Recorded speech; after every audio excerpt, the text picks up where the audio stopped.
Silvana Scholzen, e hoje vamos debater aqui a trajetória, as conquistas e as metas do candidato a deputado federal por Brasília, Paulo Roque. Paulo Roque é jornalista, advogado e professor universitário. É doutor em Direito pelo Instituto Brasiliense de Direito Público, mestre em Direito pela Universidade de Lisboa e especialista em Direito Consumidor. Tem já 8 livros, escritos, e também é candidato por Brasília a deputado federal pelo Partido Novo. Candidato, boa tarde novamente. Paulo Roque, nos fale um pouco sobre a sua trajetória pessoal e política. Olha, Silvânia, inicialmente muito obrigado pela oportunidade. Eu sou mineiro, eu nasci numa pequena cidade no interior de Minas, chamada Cajuri, que hoje tem por volta de 4.000 habitantes, cidade, portanto, muito pequena. Estou em Brasília há 34 anos. Cheguei aqui, como a maioria das pessoas chegou em Brasília, na rodoferroviária do plano piloto, para ganhar um salário mínimo. Sou muito grato ao Distrito Federal, aqui eu tive minhas oportunidades, trabalhei muito. Sou muito grato a tudo que eu conquistei com a força do meu trabalho aqui em Brasília. Estudei a vida toda em escola pública, fiz jornalismo na Universidade Federal de Juiz de Fora. Depois, quando vim para Brasília, cursei Direito de Bolsa no CEUB. E no mesmo CEUB, depois, eu voltei para ser professor, onde dei aula por mais de 10 anos e tive mais de 15.000 alunos do Direito, entre várias faculdades e cursos que eu já dei aula. Depois eu fui para Lisboa, onde eu fiz meu mestrado em Direito Privado. Concluí recentemente o meu doutorado.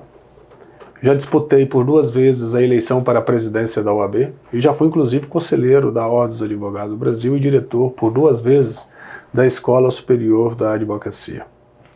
Então hoje eu estou nesse projeto, nessa missão que eu chamo, porque não é um projeto assim, não é uma coisa de um emprego que se busca, é uma missão que se busca exercer. A missão de candidatar-me a deputado federal. E esse ano você lançou-se a senador. Certo. E no último momento você entrou agora como deputado federal. Por quê? O que houve? Silvânia, eu, Paulo Roque, era candidato numa chapa com o senador Regufe. O senador Regufe seria candidato ao governo, o próprio senador Regufe tinha me anunciado como candidato dele ao Senado. O Novo meu partido já tinha aprovado a coligação e, como eu costumo dizer, no último segundo tempo, retiraram a legenda do Regufe para governador e, nesse sentido, estava em cima do laço, não dava mais para falar em outra coligação, em outra construção, porque foi literalmente no último dia do registro da ata. Olha. Resultado, daí conversamos internamente no partido e a decisão, que me orgulha muito, foi hoje candidatar a deputado federal. Tá certo? E temos feito uma campanha defendendo os mesmos valores, aquilo que é realmente para a população, e nesse sentido eu estou muito animado com as perspectivas de vitória nessa eleição. Você teve uma votação expressiva na última eleição. Qual a percepção que você tem entre a que você participou e a que você vai participar agora? Eu tive naquela eleição, Silvânia, 202.000 votos, com 3 segundos apenas de televisão. Sou muito grato, portanto, a toda a população do Distrito Federal, todo eleitorado. E nessa eleição, nenhuma eleição é igual a outra. E voto é voto. Você tem que conquistar os votos. Quem teve tantos votos naquela eleição pode ter mais nessa ou menos. Então ninguém deve ter arrogância de dizer os votos são meus. Os votos são do eleitor. Então cabe a nós candidatos, cabe a mim como candidato, buscar conquistar esses votos, falando nas minhas propostas, dos valores que eu defendo, e é isso que eu tenho feito em todos os lugares do Distrito Federal, defendendo, primeiro, a política não como profissão. Política não é uma forma de melhorar a vida do político, mas a mais nobre missão que a sociedade pode entregar a um cidadão para representá-lo e fazer as grandes transformações que a sociedade precisa. Segundo, temos que pensar nas dores das pessoas. A saúde não está funcionando. Na educação, patina. O Brasil não consegue avançar nos rankings da educação. A educação do Distrito Federal realmente está num atraso gigantesco. A saúde no DF é uma reclamação geral. Então, isso, evidentemente, cabe a um parlamentar que se propõe a representar o DF estar atento, porque a função dele não é gerir, é verdade, mas é fiscalizar. Sim. Então, tem que fiscalizar, tem que ser o olho da população, porque isso não está funcionando. Então, qual é a principal bandeira de um parlamentar? Ele não pode tirar essa bandeira do nada Ele tem que retirar a sua luta de onde? De onde a população está lutando. Então, o Novo defende serviços eficientes. Então, a educação hoje não é eficiente. A saúde não é eficiente. Então, temos que lutar pela eficiência na saúde, não só do DF, mas em todo o Brasil, lutar pela eficiência na educação, não só no DF, mas em todo o Brasil. Para além dessa questão, algo muito importante para nós é a geração de riqueza. O DF tem hoje 300 mil desempregados, a maioria jovens. Como é que você vai resolver a situação dos jovens? Concurso público. Concurso público não resolve mais, sim, porque não tem concurso público para todo mundo. Essa ideia que Brasília é toda do setor público não é uma verdade. São os melhores salários? Sim, pode até ser, são os melhores salários, bom para a economia. Mas e aquelas milhares de pessoas desempregadas vão esperar um concurso? Não tem concurso para todo mundo, são 8 anos em média para passar por um concurso. Então Brasília não pode ficar esperando a geração de riqueza. Brasília tem que ser um espaço aberto de estímulo ao empreendedorismo. Veja, em pleno século XXI, já tem 20 anos, nós temos uma área de 140 hectares aqui, desde o ano 2000, separada para estimular a geração de riqueza, como a Brasília cidade tecnológica. Digital. Digital, melhor dizendo. Eu ia perguntar. Exatamente, Brasília cidade de capital, sim, digital, está parado. Hoje o nome é Biotic, mudaram até o nome. Lá só tem um prédio hoje do Banco do Brasil, de data center e da Caixa Econômica funcionando. Por que aquele projeto não sai do papel? Porque estamos deixando de pensar o que realmente interessa. Porque com a geração de riqueza você resolve o problema da geração de empregos, da geração de oportunidades, você aumenta a arrecadação de impostos para financiar com mais qualidade os serviços públicos e você realmente retira toda uma região do atraso, da inoperância. É verdade. Então, na verdade, por que isso não saiu do papel? Porque falta decisão política. Sim. No mesmo período, cidades de Pernambuco, Ceará, Santa Catarina, fizeram seus polos digitais de empreendedorismo e está funcionando. E por que o DF, que tem uma situação aparentemente favorecida, com um grande hub logístico, nós temos os melhores aeroportos do Brasil, da América Latina aqui em Brasília, um grande hub de conexão. Por quê? Tem a capital da República, a sede da administração aqui, que compra tudo.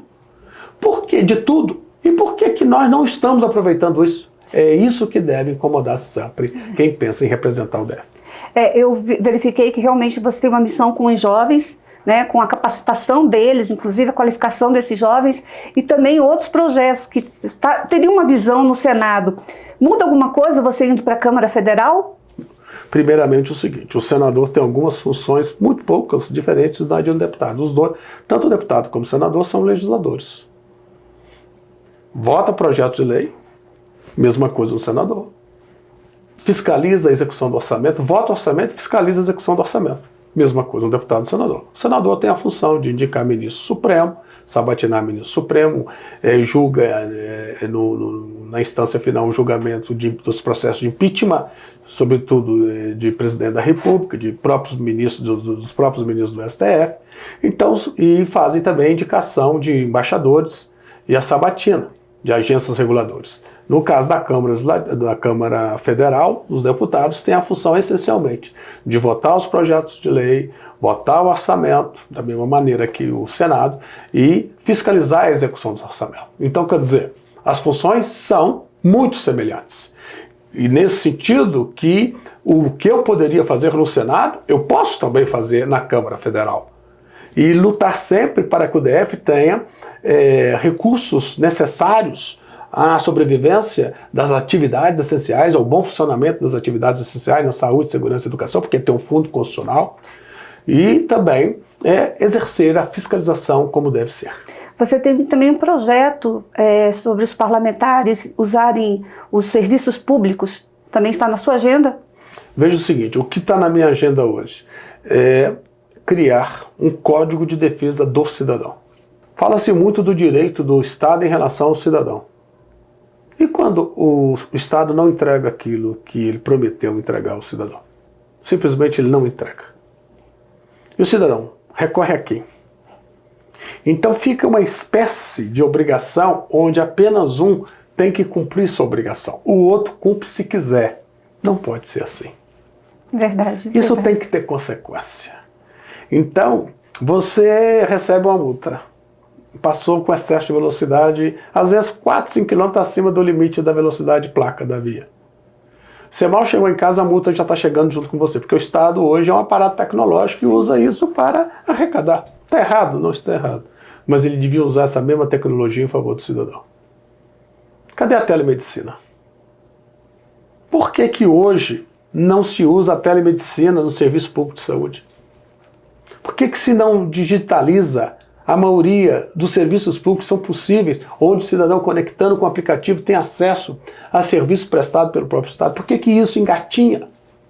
Então, na verdade, o cidadão é que financia toda essa máquina. Tem que ter muito claro os direitos que ele tem na relação com esse Estado, que ele financia. O Estado, a razão de ser dele é do cidadão. Não é o Estado a razão de si mesmo. A razão dele é o cidadão. Então tem um pouco de papel invertido. É como se o Estado trabalhasse para ele mesmo. Porque toda vez que você aumenta a burocracia, é como se o Estado trabalhasse para ele mesmo. Não é isso. E quando ele não funciona e não tem consequência, é como se ele fosse patrão dele mesmo. E não é assim. Então eu vejo que nós deveríamos ter, já temos algumas leis esparsas sobre a questão do usuário do serviço público, mas ainda é muito pouco, porque não tem sanção, não tem penalidade. E da mesma maneira, falam muito no Código de Defesa do Contribuinte. Eu juntaria tudo isso num único documento, o Código de Defesa do Cidadão. Contribuinte é, antes de tudo, o cidadão. Então, se ele vai sofrer um processo administrativo por uma cobrança, no pagamento de impostos, ali é a condição dele de cidadão que ele tem que estar protegida também, para evitar invasões indevidas de toda sorte, inclusive abuso de autoridade. Então, nesse mesmo sentido, com relação aos serviços públicos, quais são os direitos desse cidadão? E como ele vai cobrar esses direitos? Muito bem. E Paulo, vamos também falar um pouquinho sobre planos de governo. Quais os setores que você acha, você falou alguns aqui, mas quais os setores que você acha que estão mais críticos hoje em Brasília? Eu acho que o que mais está crítico hoje em Brasília é que, primeiramente, você não tem um plano para que Brasília seja um polo gerador de riqueza.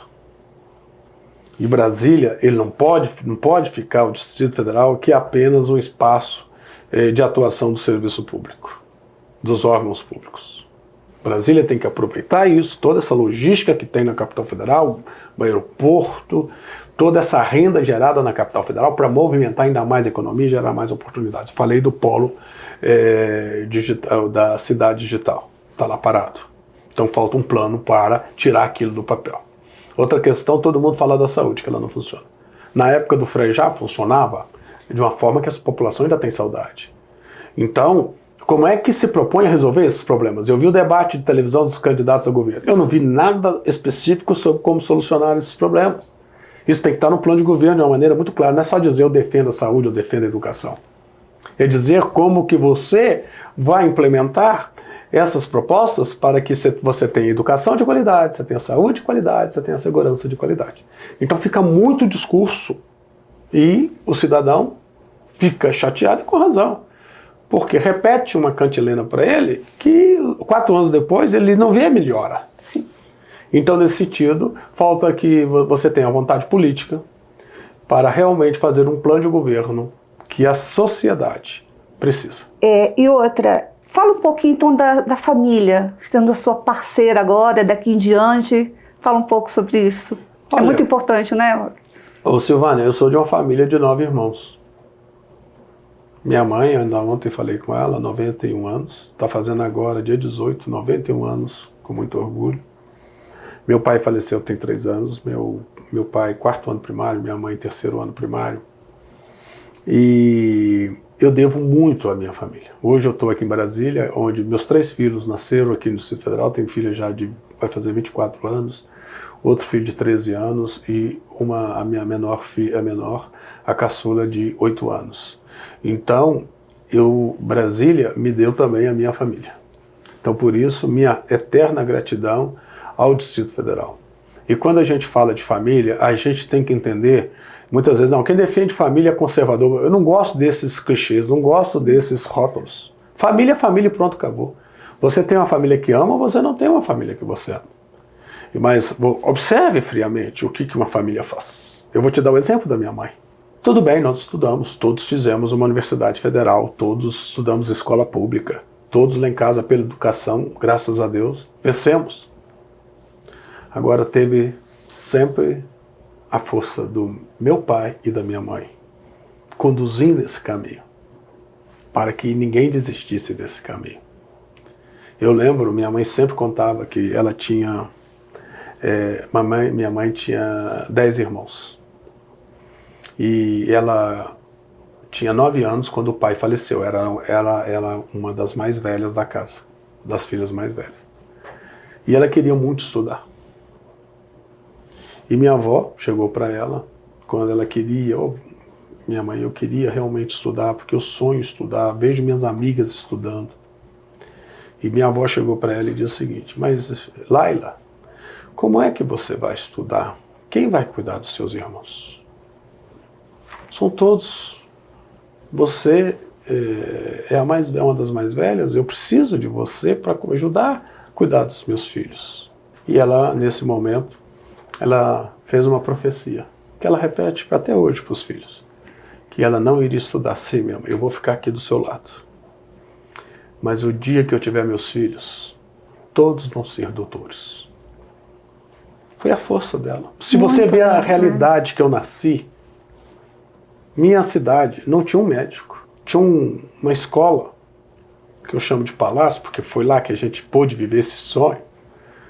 Ia naquela época até a 8ª série ginasial, né? Hoje é o ensino fundamental, né? 1 e 2, o ensino médio. Era estrada de chão. Tudo na época de chuva, ninguém entrava praticamente na cidade. Não tinha um posto de saúde. Só tinha uma farmácia. Então, meu pai 4º ano primário, ela 3º ano primário. Carne lá em casa a gente comia uma vez por semana. Então você pergunta, como é que isso foi possível? Pela família. Essa força toda, esse exemplo todo, provavelmente você deve agora buscar eliminar, porque nós não estamos tão longe dessa realidade hoje em Brasília, de ter mães que não podem estudar porque tem que cuidar de filhos, de irmãos, essa coisa toda, né? Essa realidade não é tão, né, longe aqui de Brasília. Mas isso aqui, essa questão que nós já devíamos ter superado. Quando nós falamos da geração de riqueza, não só fala, o Novo fala só de... Não falamos só de geração de riqueza, a gente fala de serviços públicos eficientes e cumprir o que está na lei. Olha a situação dessas mães. Nós temos o Plano Nacional de Educação que fala que Brasília, de cada 10 crianças que precisassem de uma creche, pelo menos 5 nesse ano nós devíamos estar atendendo, sem custo nenhum para elas. Isso não está sendo cumprido no Plano Nacional de Educação. E permitiria você, ao mesmo tempo que educa essa criança do 0 a 3 anos, a educação na primeira infância é fantástica, você também estaria fazendo o quê? Você, ao mesmo tempo, estaria permitindo que a mãe pudesse trabalhar. Então, você não atende isso. O ensino integral, importante também para ser mais um elemento que desestimule a ação do ócio, né? A ação das drogas, a ação do tráfico no ensino, do tráfico no ensino integral. Brasília era para ter nessa data 50% de todas as escolas do Distrito Federal deviam ser ensino integral. Você só tem 6%. E nada acontece. Então, é isso que eu digo, né? Na verdade, é o Estado não fazendo a sua parte e os políticos se omitindo. Porque isso só acontece porque quem nos representa não dá o grito. Quem nos representa se cala. Não cumpre o papel que deveria estar cumprindo. Então, Paulo Roque, para a gente terminar aqui essa entrevista deliciosa, fala um pouco de você, o que você passa para o seu eleitor hoje. Quando a gente procura as pessoas para entregar o cartãozinho, eu sempre trabalho com eu mesmo entrego o meu cartão. E digo, olha, aqui você pode acessar minhas redes sociais, você vai ver o que eu penso. Eu vejo as pessoas falando o seguinte: eu não acredito mais em político, porque político, todo mundo é corrupto, e já prometeram e não cumpriram. Então, eu dou um recado para essas pessoas que eu quero repetir aqui. Primeiro, que eu nunca exerci um mandato. Eu estou buscando o exercício desse mandato desde a eleição de 2018. Segundo, eu não julgo a população por desacreditar das pessoas que já lhe pediram o voto, elegeram, e não entregaram aquilo que prometeram. Eu não estou julgando. Ela tem razão quando ela diz, porque a experiência dela foi negativa. Mas eu digo o seguinte, nós não podemos colocar todo mundo na mesma cesta. Há pessoas, não generalizem, há pessoas que são diferentes, que estão com um bom propósito. Por isso eu peço um voto de confiança. Amanhã eu não cumprindo com aquilo que eu estou me propondo aqui, penalize, cobre, coloque lá, olha, você falou isso, Paulo Roque, não cumpriu, mas vocês ainda não me deram uma chance.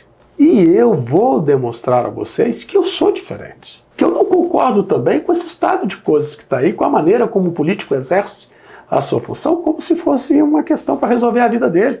Está lá imbuído e o tempo todo engajado em resolver seus problemas. Você pergunta para um político, qual que é a grande prioridade dele no primeiro dia de mandato? A reeleição. Então ele mal toma posse hoje e já quer a reeleição. Ora, por isso que eu sou contra a reeleição. Acho que a reeleição foi um grande mal desse país. Então é isso. Então você precisa colocar gente nova. Não vai colocar os mesmos que estão aí. Dê uma chance àquelas pessoas que se propõem a fazer diferente. Aí as coisas podem começar a mudar. Se você simplesmente está repetindo aqueles que foram eleitos e já viu que o resultado não foi o melhor, então aposte em novas pessoas. E eu estou aqui me colocando, pedindo e dizendo que eu sou diferente. Que eu me coloco e vejo a política de uma forma diferente. Por exemplo, meu partido não usa 1 centavo do dinheiro do fundo eleitoral. Amanhã eleito, eu não posso usar o plano de saúde, tem que abrir mão do plano de saúde, tem que abrir mão do auxílio moradia, porque não concordamos com isso. E outra questão importante, nós não só falamos, nós temos exemplo a demonstrar. Qual é o melhor governador hoje que o Brasil tem, dos eleitos, avaliado com o maior índice hoje? É o Romeu Zema em Minas Gerais. Vê um governo honesto, absolutamente honesto, correto, que foi exemplo da pandemia, está trazendo investimentos para Minas Gerais. Então veja, tinha direito de morar no Palácio, foi para um apartamento de 2 quartos pago por ele mesmo. Lá no Palácio eram 32 funcionários à sua disposição. Hoje o Palácio virou museu de visitação. Que ele disse que não é rei para morar em palácio. Nós vemos a política de uma forma simples, ela tem que ser exercida, o mandato tem que ser exercido de uma forma simples. Então dê uma chance a quem se propõe a fazer diferente. E depois julgue. Não vai colocando, generalizando que todo mundo é igual, porque não é. Você se considera, uma última pergunta que eu achei interessante que você falou agora, você se considera um cidadão politizado mesmo, assim, há mais tempo, não agora, durante toda a sua vida você foi uma pessoa assim, cidadã mesmo, de querer exercer os seus direitos, querer saber dos seus deveres? Olha, Silvana, eu sempre procurei me informar muito. Eu sempre quis me interessar pelos problemas nacionais. Debater, estudar, estudei, me preparei mesmo para chegar hoje e colocar-me como o candidato a deputado federal. E vejo que é natural, e deveria ser, melhor dizer, natural, que todo cidadão se interessasse pela participação política.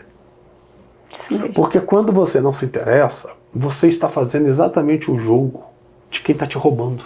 Porque ele não quer que você se interesse. Porque assim ele rouba mais fácil. Assim ele lhe nega o serviço público eficiente de forma mais fácil. Assim ele acaba negando as prioridades de forma mais fácil. Porque ele sabe que você não se interessa. Mas a grande vítima é você mesmo, sou eu, somos nós. Então por isso a questão de se interessar não é uma questão de luxo. É uma questão de necessidade. Nós precisamos cuidar da nossa casa. A nossa casa é o Brasil. A nossa casa é o DF. Se não cuidarmos dela, não podemos impedir que ela seja assaltada. Muito obrigada, Paulo Roque, pela entrevista. Candidato, deputado federal. Sucesso no seu trabalho. Eu que te agradeço. Muito obrigado, Silvana. Nada. Obrigado.